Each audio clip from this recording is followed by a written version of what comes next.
Hello, আসসালামু আলাইকুম। শখের খামার ফরিদপুর ইউটিউব চ্যানেল এবং ফেসবুক পেজ থেকে ছোট্ট একটা শর্ট ভিডিও নিয়ে চলে আসলাম। তো আজকে হচ্ছে আমার ব্রয়লার মুরগির বয়স 26 দিন। তো 26তম দিনের আপডেট আপনাদের সাথে শেয়ার করব। তো ভিডিওটিকে স্কিপ না করে অবশ্যই শেষ পর্যন্ত দেখবেন। যারা ইউটিউব চ্যানেল থেকে দেখতেছেন অবশ্যই চ্যানেলটি সাবস্ক্রাইব করে দিবেন। ভিডিওটি লাইক, কমেন্ট এবং শেয়ার করে অন্য ভাইদের দেখার সুযোগ করে দিবেন। এবং যারা ফেসবুক পেজ থেকে দেখতেছেন অবশ্যই পেজটি ফলো দিয়ে সাথে থাকবেন। তো ভিডিওটি শুরু করা যাক। তো এখন যেহেতু মুরগি প্রায় রেডি হয়ে গেছে, তো আসলে ব্রয়লার মুরগি কিন্তু এখন আমার এই শেডটা হচ্ছে ফ্লোরের শেড।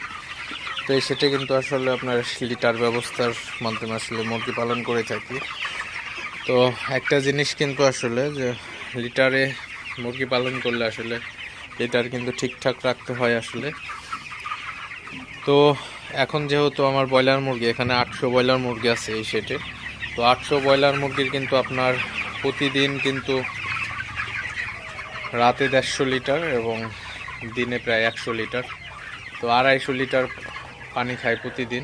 তো 250 লিটার পানি এবং প্রায় 150 কেজি খাবার খাই। তো এজন্য কিন্তু আসলে পানি বেশি খাওয়াতে কিন্তু আমার ঘরটা আসলে লিটার ভিজে যায় প্রতিদিনই হিসেবে। তো 2 দিন ধরে আসলে প্রতিদিনই লিটার রিপেয়ার করতে হইতেছে।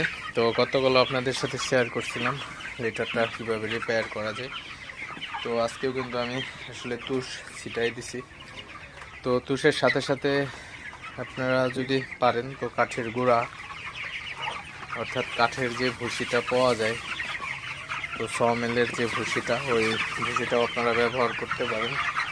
তো কাঠের ভুসি হচ্ছে শ্বসন ক্ষমতা বেশি, কিন্তু আপনার ধানের তুষটা ব্যবহার করা সবচেয়ে উত্তম। কারণ কাঠের তুষে আপনার মুরগির চোখে লাগলে মুখ বন্ধ হয়ে যাইতে পারে মুরগি। তো কাঠের ভুসিটা আমি হচ্ছে তেমন একটা বেশি ব্যবহার করি না, কারণ কাঠের ভুসিতে অনেক সমস্যা হয়। মুরগির চোখে নাকে গেলে আসলে মুরগির কিন্তু ঠান্ডা লেগে যায় আসলে। তো ওই দিক থেকে আমি কাঠের ভুসি ব্যবহার করি না। তো আমি হচ্ছে ধানের তুষটা বেশি ব্যবহার করে থাকি। তো যাই হোক, আপনারা যারা ব্রয়লার খামারে আছেন তো অবশ্যই আপনার ব্রয়লার মুরগির বেশি বেশি যত্ন নেবেন। তো আমার মুরগি প্রায় রেডি হয়ে গেছে। আজকে 26 দিন বয়স। তো ওজনটা প্রায় 1 কেজি 400-500 গ্রাম চলে আসছে। তো শীতের ভিতরে ওজনটা একটু কম আসে আসলে স্বাভাবিকভাবেই। তো যাই হোক, আপনাদের সাথে জাস্ট একটু শেয়ার করলাম। তো ভিডিওটি আর বেশি বড় করব না।